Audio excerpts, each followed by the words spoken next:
Hello दोस्तों, आप देख रहे हैं बुक ऑडियो। हर दिन अपने साथ एक नई कहानी लेकर आता है।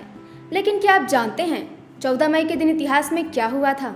आइए झांकते हैं इतिहास के झरोखे से और चलते हैं अतीत के उन पलों तक जिन्होंने दुनिया को बदल दिया।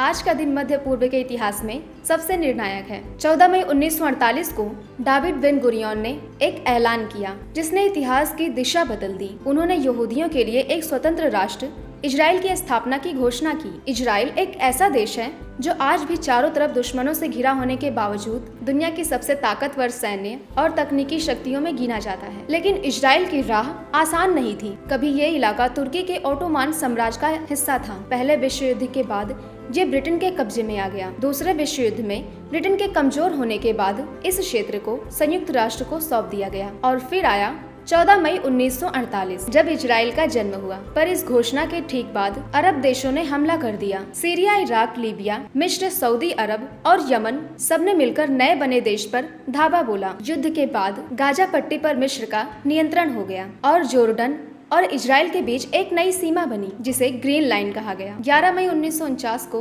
संयुक्त राष्ट्र ने इजराइल को मान्यता दी और तब से लेकर आज तक इजराइल ने तकनीकी, कृषि, सैन्य रणनीति और आत्मरक्षा के क्षेत्र में ऐसे ऐसे कमाल किए जो बड़े बड़े देशों के लिए भी मिसाल है। आज ही के दिन 14 मई 1984 में मार्क जुकरबर्ग का जन्म हुआ। एक ऐसा नाम जिसने सोशल मीडिया की परिभाषा ही बदल दी। न्यूयॉर्क के डॉब्स फेरी ने जन्मे जुकरबर्ग ने महज 20 साल की उम्र में ही फेसबुक की शुरुआत की। लेकिन फेसबुक उनका पहला प्रयोग नहीं था। 12 साल की उम्र में उन्होंने अपने डेंटिस्ट पिता के क्लिनिक के लिए एक इंस्टेंट मैसेजिंग प्रोग्राम बनाया, जकनेट। फिर 16 की उम्र में एक म्यूजिक ऐप बनाया जिसे खुद माइक्रोसॉफ्ट और AOL खरीदना चाहते थे। फिर आया साल 2004 जब उन्होंने अपने 3 दोस्तों डस्टिन मोस्कोविट्ज, क्रिस ह्यूज और एडुआर्डो सेवेन के साथ मिलकर द फेसबुक की शुरुआत की। 4 फरवरी 2004 ये साइट सबसे पहले हार्वर्ड यूनिवर्सिटी के छात्रों के लिए शुरू हुई और फिर कुछ ही महीनों में ये अमेरिका के कई कॉलेजों तक फैल गई। आज फेसबुक एक ऐसा प्लेटफॉर्म है जिसने दुनिया के राजनीतिक, सामाजिक और व्यक्तिगत रिश्तों को एक नई शक्ल दी है।